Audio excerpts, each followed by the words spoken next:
পার্লামেন্টে আপনারা দেখেছেন এই নিয়ে কথা হয়েছে, বিরোধী দল কথা বলেছে, সরকারের পক্ষ থেকে তিনটি দেওয়া হয়েছে।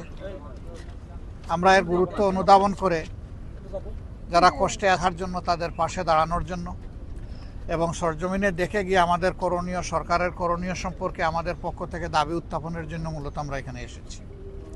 তা আমি সর্বপ্রথম সেই সমস্ত মানুষদের প্রতি সহানুভূতি জ্ঞাপন করছি এবং তাদের আত্মার মাগফিরাত কামনা করছি যে সম্প্রতি বন্যায় যারা নিহত হয়েছেন পাহাড় ধসের কারণে বা বিভিন্ন কারণে। বিশেষভাবে আমরা খুবই উদ্বিগ্ন। চট্টগ্রাম মহানগরী হচ্ছে বাংলাদেশের বাণিজ্যিক রাজধানী, কিন্তু একটু বর্ষা নেমে আসলেই পুরা চট্টগ্রাম মহানগরীতে দুর্ভোগ দেখা দেয়। নালা নর্দমা উপচে পড়ে, বিভিন্ন ধরনের অসুবিধার কারণে দুই একটা মৃত্যুর ঘটনাও গতবার ঘটেছে।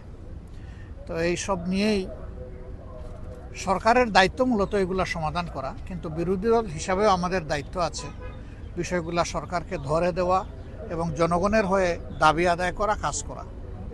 আমাদের আজকের আশাটা অনেকটা সেরকমই। আমরা ইনশাল্লাহ এখান থেকে বাঁশখালী যাচ্ছি, বাঁশখালীর থেকে ফেরার পথে আমরা লোহাগাড়া এবং সাতকানিয়ে আমরা চেষ্টা করব। এরপরে শহরেরও কিছু জায়গায় আমরা যাব, দেখব, আপনাদের অবস্থা দেখে আপনাদের পক্ষ থেকে আপনাদের হয়ে আমরা যাতে কাজ করতে পারি সেই চেষ্টা করব। তাছাড়াও আমাদের পক্ষ থেকে আমাদের সীমিত সামর্থ্য অনুযায়ী আমরা এই বিপন্ন মানুষের পাশে দাঁড়াবো।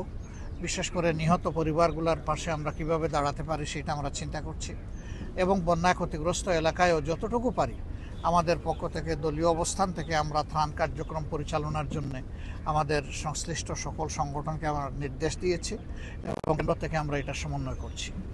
দেশের 4টা বিভাগে মূলত